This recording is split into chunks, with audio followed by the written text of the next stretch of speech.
오늘 이 시간에는 우리 렘넌트를 참 응답받고 하나님 앞에 귀하게 쓰임받는 렘넌트로 어떻게 우리가 키우면 좋겠는가. 시대마다 쓰임받은 7명의 렘넌트, 그 특징이 뭘까? 그 비밀이 뭘까?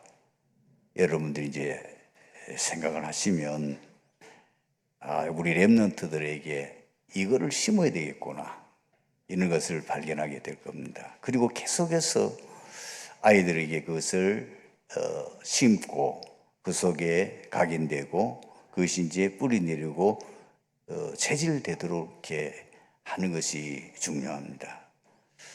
우리가 7명의 렘넌트에 대한 얘기는 너무나 많이 들었기 때문에 아주 구체적으로 설명하지는 않지만은 한 가지 똑같은 반복되는 게 있는데 뭐냐면은 이 7명의 렘넌트들이 살았던 시대는 그 시대의 가장 어려운 시기였어요.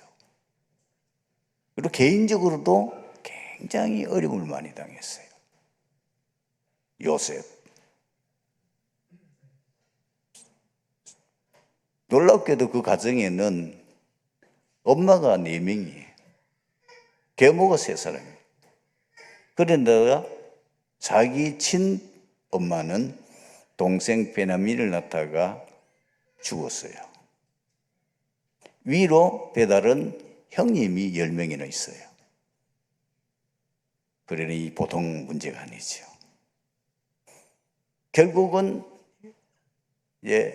형들이 시기해서 요셉을 죽이려고까지 하잖아요. 그러다가 참아 죽이지를 못하고 이 노예 상인들에게 팔아버립니다. 그래서 전혀 이 요셉은 생각지도 않게 어디로 갑니까? 노예로 팔려서 애국 가게 가게 돼요. 그 보디발의 집에 노예살이 하면서 얼마나 또 기도하면서 생을 걸고 그 주인을 섬겼던지 이 역사가 일어났어요. 어디까지? 파테까지 역사가 일어났어요. 그 보디발이 보니 이게 보통 아이가 아니에요. 많은 그 가정에는 노예들이 있지 않습니까? 이 아이만 완전히 딱 눈에 띄는 거예요. 얼마나 이 보디발의 감동을 받았든지 오늘부터 노예하지 마. 너는 이 가정 재산을 관리하는 총무이해. 그 많은 노예들이 있는데 위에 선배들이 얼마나 많겠어요. 틀림없이 우리가 생각해 보세요. 같은 노예인데 자기보다도 훨씬 더 일찍 왔고 모든 부분에 나왔는데도 불구하고 이 어느 날 그것도 저 이방 그 팔레스타인에서 노예로 왔는데 이게 완전히 그 지역에 총무로 발탁되었으니까 온 노예들이 꼬라보겠지요. 상관없습니다.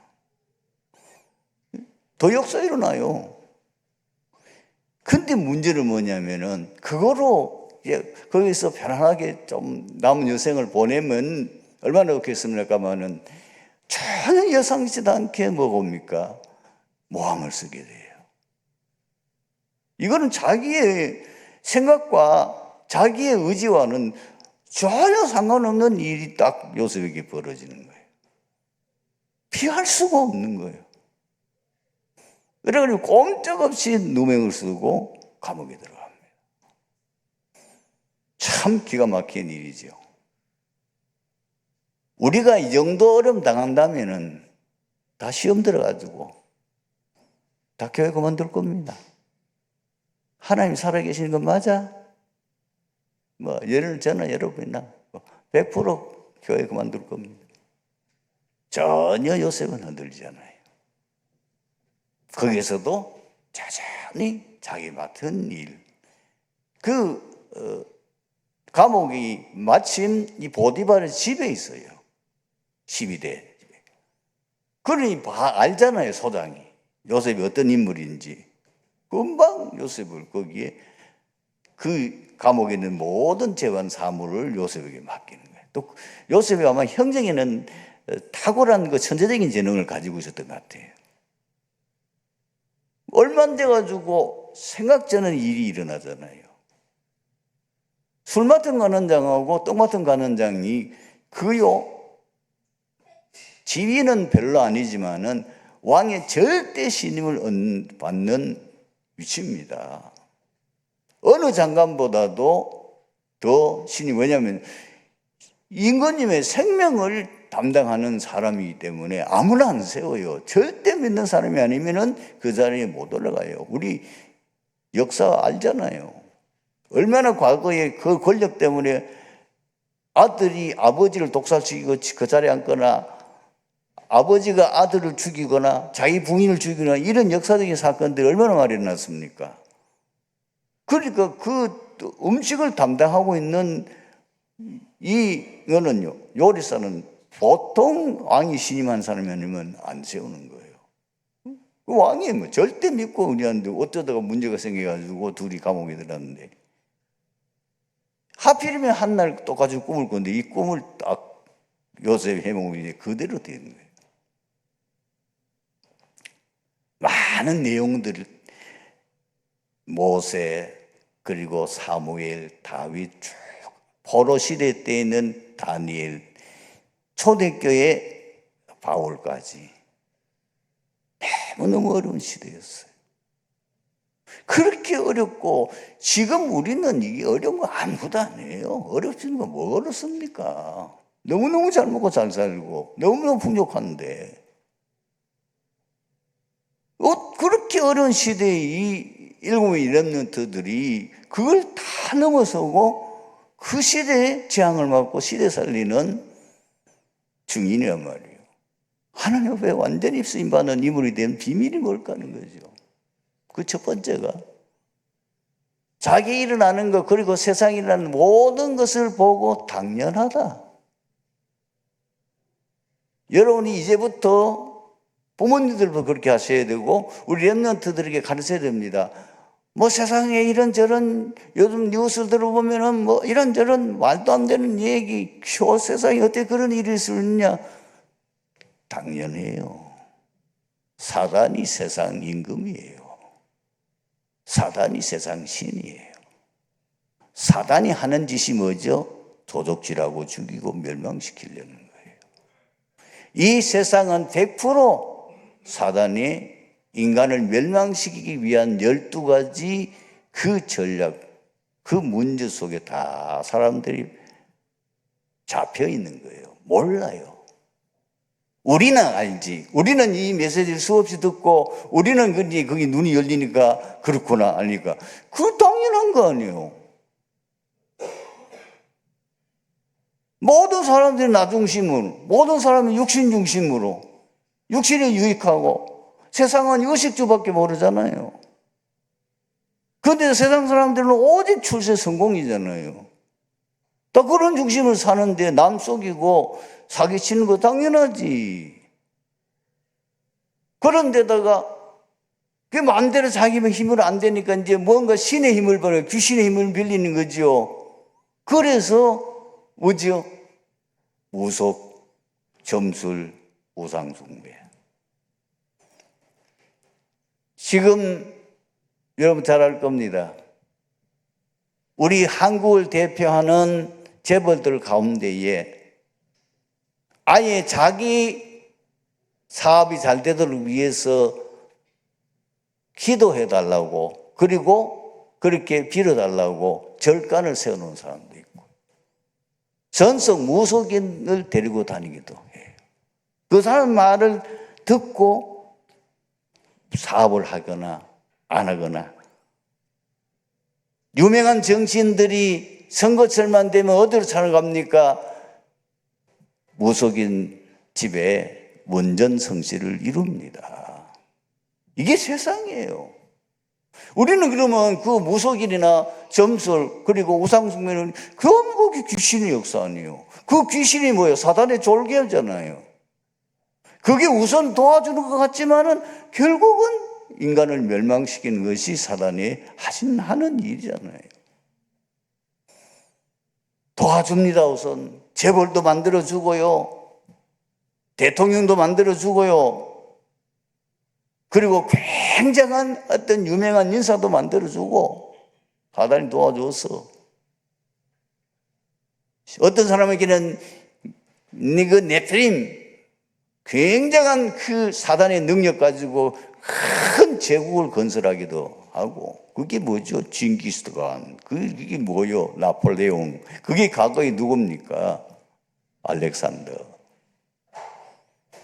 이런 인물들이 한때 전 세계 이집트에도 굉장한 인물이 있었잖아요.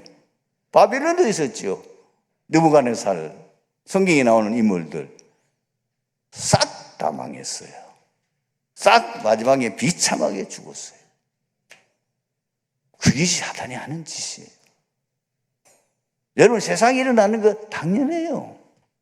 그렇게 일어날 수밖에 없어요. 우리 부모 왜 저래? 당연해. 학교 가니까 선생님 왜 저래? 당연해. 교회 오니까 교인들이 왜 저래? 당연해. 교인이 무슨 천사입니까? 당연하지. 올 수밖에 없는 거예요. 복음도 모르고 교회 와서 그냥 좋은 교선을 왔다 하는 사람은 한두 사람이 아니니까. 이걸 알아요. 당면성을 알아야 돼요. 시험 들지 마세요. 부모 때문에 시험 들거나 교회 와서 시험 들지 마세요. 뭐 교회 뭐 이런저런, 당연해. 그 시험 들지 마세요. 나는 요셉을 사무엘 생각하면서 참 대단한 인물이다.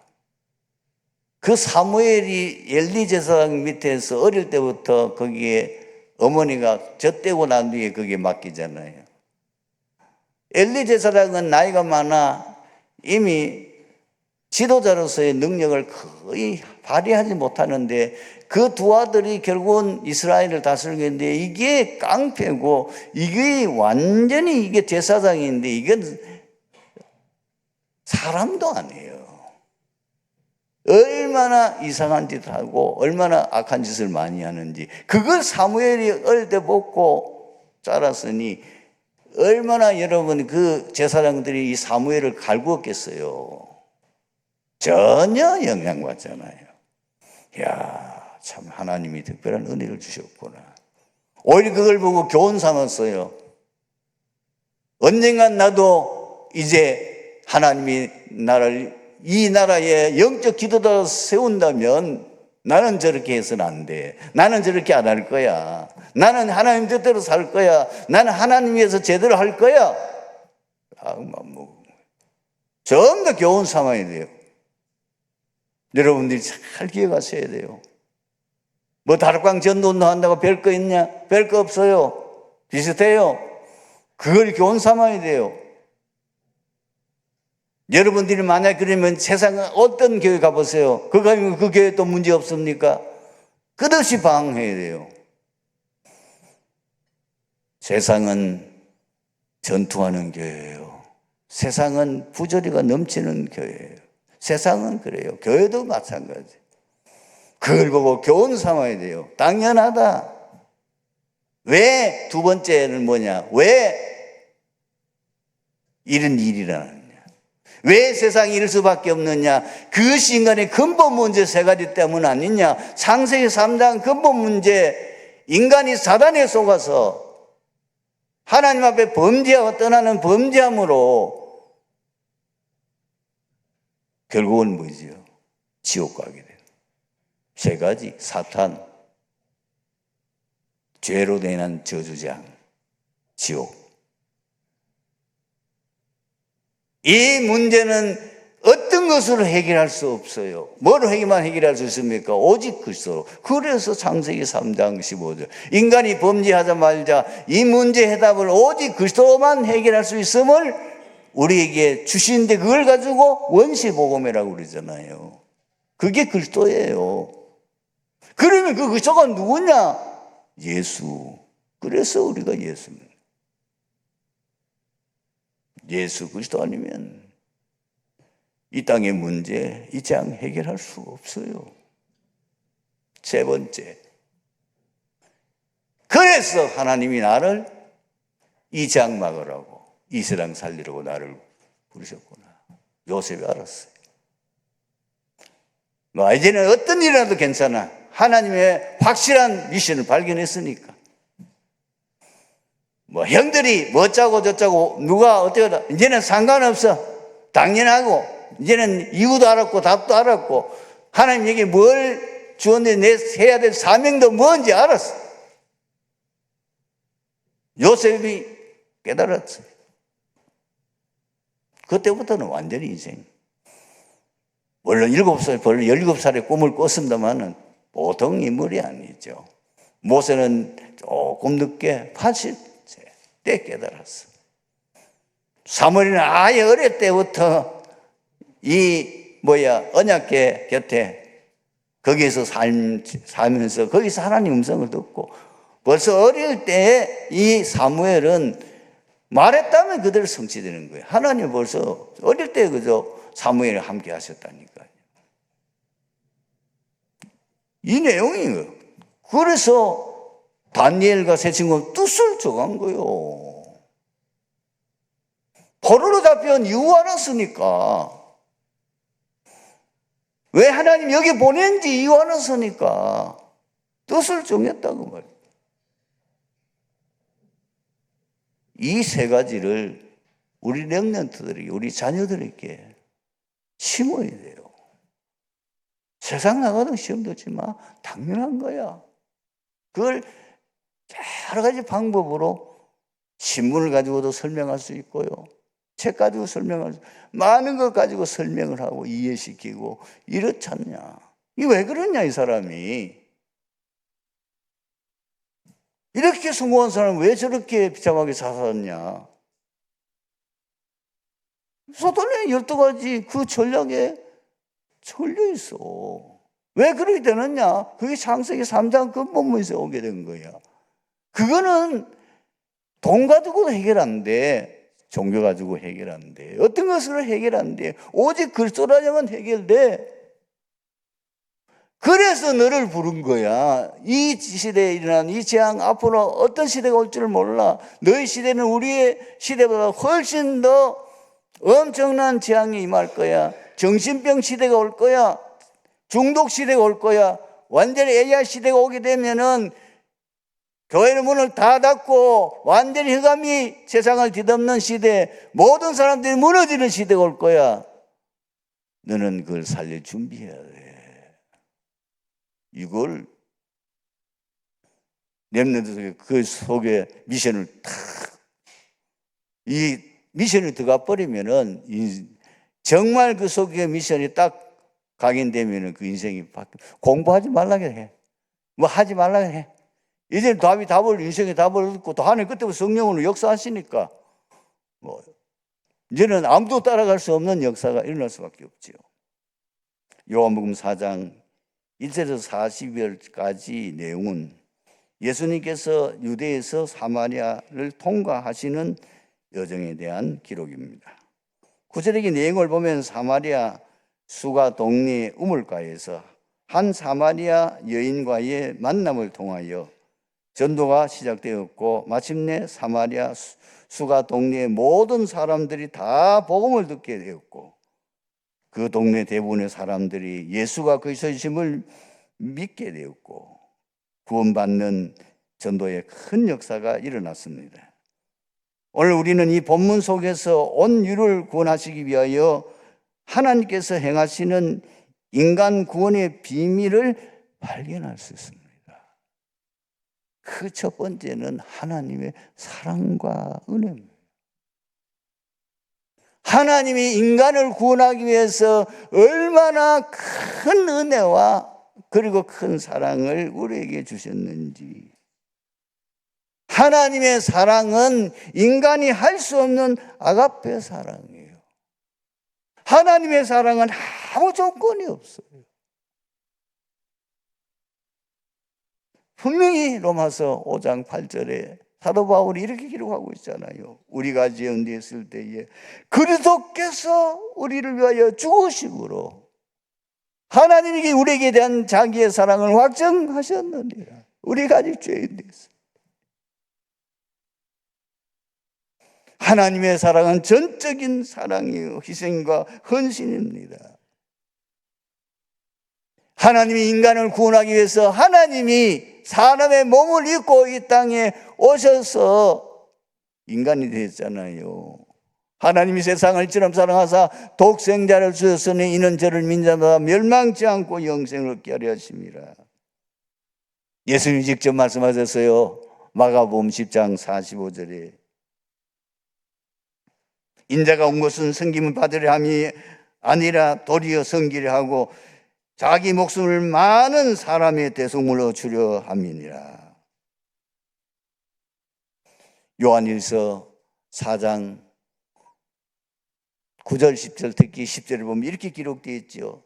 사랑은 여기 있으니 우리가 하나님을 사랑한 것이 아니요 하나님이 우리를 사랑하사 우리의 죄를 속하기 위하여 화목제물로 그 아들을 보내셨습니다. 하나님의 사랑은 자신의 모든 것을 다 희생하고 헌신하는 사랑입니다. 독생자는 사실 하나님 자신이잖아요. 삼일체 하나님이시니까. 그리고 하나님의 사랑은 어떤 사랑입니까? 아무도 관심도 없고 돌보지도 않고 소외된 버려진 그 자를 사랑하시는 거예요. 수가성 여인. 사실 이 사마리아 지역은 유대 땅에 있지만은 유대인들이 사람 취급하지도 않고 그 지역을 완전히 쓰레기처럼 무시했어요. 유대인들은 아예 그 지역을 지나가지도 않아요. 다른 거 둘러가요. 인간 아니라고 봤어요. 아무도 돌보지 않고 관심하지 않는 완전히 사각지대에 벌어진 거예요. 그게 이 수가성 여인은 그 중에도 뭐죠? 소외된 자 아닙니까? 이 마을에서도 소외된 여자 아닙니까? 6번이나 결혼. 참 요즘 우리가 재혼만 해도 사람이 부끄러운데 이 시대가 어떤 시대입니까? 6번이나 결혼한 여자예요. 사람 취급받겠어요? 사람 취급받겠냐 말이에요. 스스로 알고 지금 그 당시에 이 여인들은 저녁 할 무렵에 물동이를 들고 물길로 옵니다. 왜? 낮에는 더우니까. 그런데 이 여자만 혼자 그 땡낮에 물물가에 왔어요. 그 여인을 만나기 위해서 예수님이 우물가에 와서 기다리고 있어요. 이것이 하나님의 사랑입니다. 아무도 관심 없고 아무도 돌아보지 않아도 하나님은 그 사람을 사랑하고 그 사람을 돌보십니다. 아무것도 염려하지 마시고 부끄러워하지도 마시고 하나님은 분명히 지금도 수가성 여인처럼 하나님은 소외된 사람, 아무도 관심 갖지 않는 사람 지금도 사랑하고 그를 구원하기를 원하십니다. 심지어 어느 정도입니까? 예수님의 제자였는데도 불구하고 죽음의 위기를 당하니까 예수님 모른다고 3번이나 부인했잖아요. 이 베드로도 부활하신 후에 직접 예수님이 그 베드로를 찾아오시잖아요. 오셔서 베드로에게 아무 말씀도 안 하시고 한 가지 질문을 3번이나 반복하잖아요. 요한의 아들 시몬아, 네가 나를 사랑하느냐? 또 묻습니다. 요한의 아들 시몬아, 네가 나를 사랑하느냐? 또 묻습니다. 요한의 아들 시몬아, 네가 나를 사랑하느냐? 그게 끝이에요.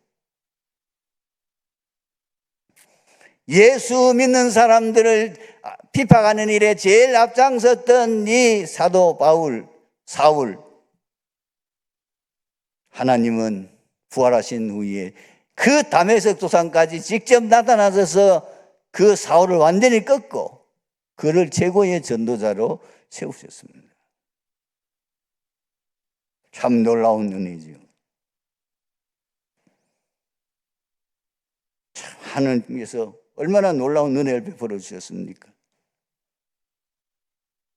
인간이 구원받는 것은 오직 하나님의 은혜의 선물로 되는 겁니다.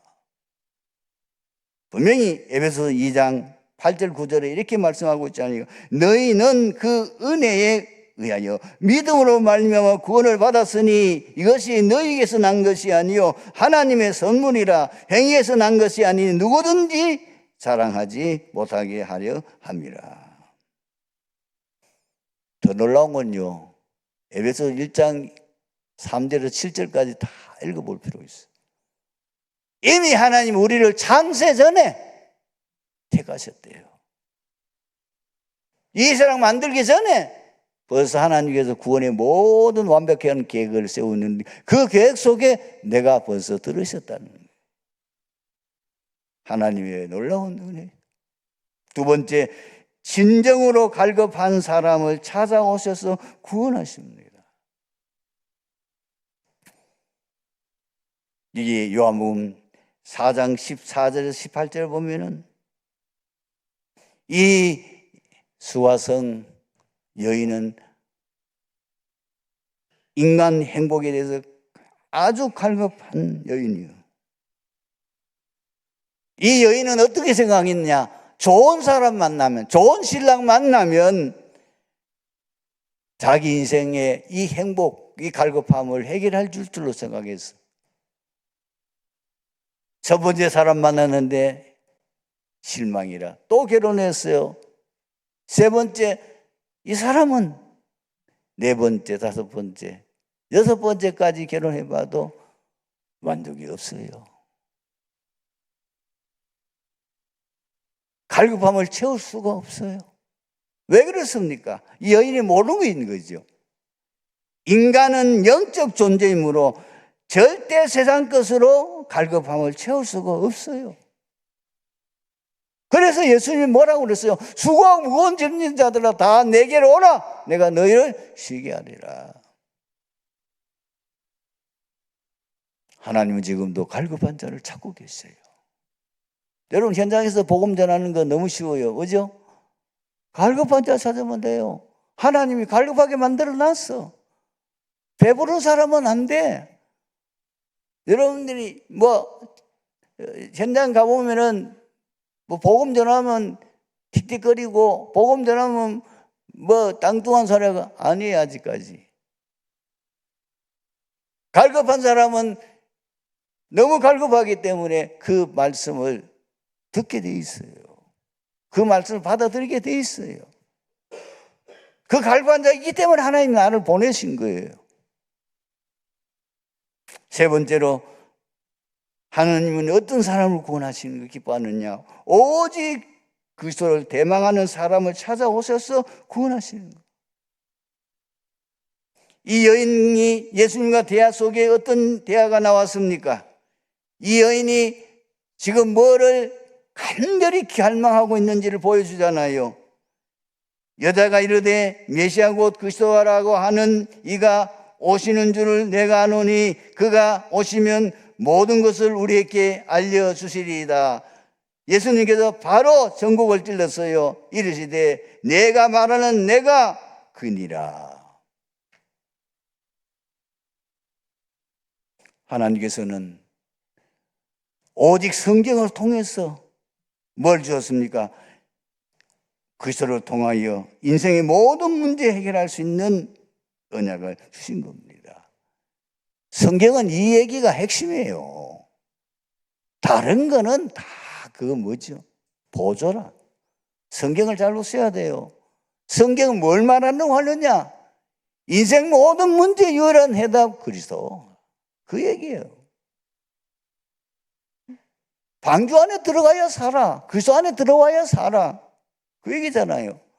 피제사, 주님의 희생제사, 십자가의 죽으심으로 말미암아 인간의 모든 죄 다 이뤘다. 죄사함 받고.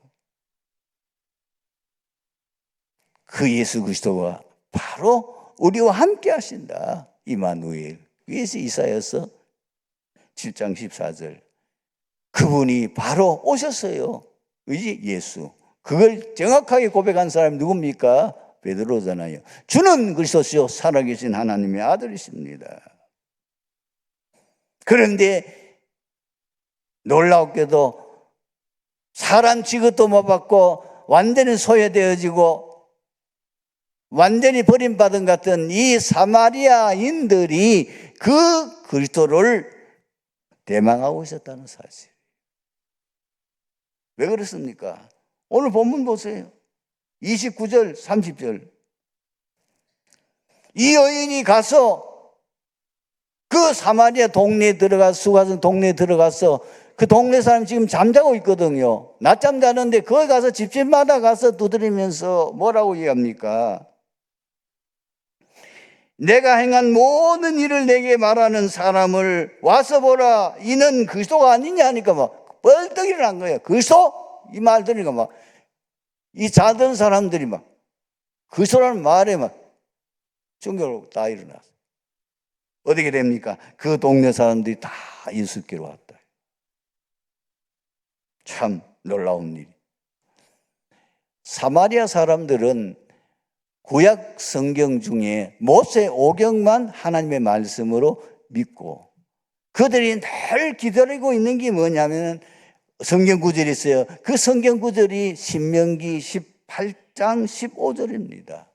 모세가 죽기 전에 이스라엘 백성들에게 예언한 말씀입니다. 그게 뭡니까? 내 하나님 여호와께서 너희 가운데 내 형제 중에서 너를 위하여 나 같은 선지자 하나를 일으키리니 너희는 그의 말을 들을지니라. 언젠가는 나 같은 이런 선지자가 오게 될 거다. 사마리아 사람이 이게 그리스도예요. 그 그리스도를 대망하고 기다리고 있었던 거예요. 오늘 말씀의 결론입니다. 그리스도를 만난 여인은 전도자로 바뀌어버렸어요. 완전히 그리스도 만남으로 해서 자기의 모든 것이 해방되고요. 구원에 대한 그 감사, 감격과 행복과 그리고 평안과 넘치는 기쁨이에요. 사실은 여인이 지금 물길을 왔는데 얼마나 감동을 받고 은혜를 받고 기뻤던지 물동이도 그냥 버려두고 가잖아요. 자기 할 일도 잊어버려. 지금 그렇게 자기의 그 과거 때문에 거기에 동네 사람들하고도 담을 쌓고 있는데 그것도 잊어버렸어요. 자기 과거도 이제는 막 문제가 안 돼. 단대히 나가서 동네 사람들에게 그리스도를 증거했어. 사랑하는 트리티 교회의 성도 여러분, 여러분과 제 인생이 그리스도를 통해서 완전히 새롭게 되어지고 전도자의 삶을 사는 축복이 함께하기를 축원합니다. 아버지 하나님 감사합니다. 오늘 말씀 통해서 이 자리에 참석한 우리 모든 트리티 교회 성도님들, 예수가 오직 그리스도요, 인생 모든 문제 해답이요. 그 그리스도 외에는 인생 문제 해결을 할 수 없는 사실이며 이 땅에 일어나는 모든 것은 당연하고 일어날 수밖에 없음을 정확하게 알고, 그래서 하나님이 나를 이 재앙 맞고 이 세상 살리라고, 이 사람들 나라고 전전거 세계 복음하라고 나를 특별하게 훈련받고 또 부르셔서 중직자로, 또 하나님께서 이 사명 감당하도록 우리를 이 시대 전도자로 부르셨음을 확신하며 감사하며 그 일에 온전히 헌신할 수 있도록 은혜를 더하여 주옵소서. 예수 그리스도의 이름으로 기도하옵나이다. 아멘.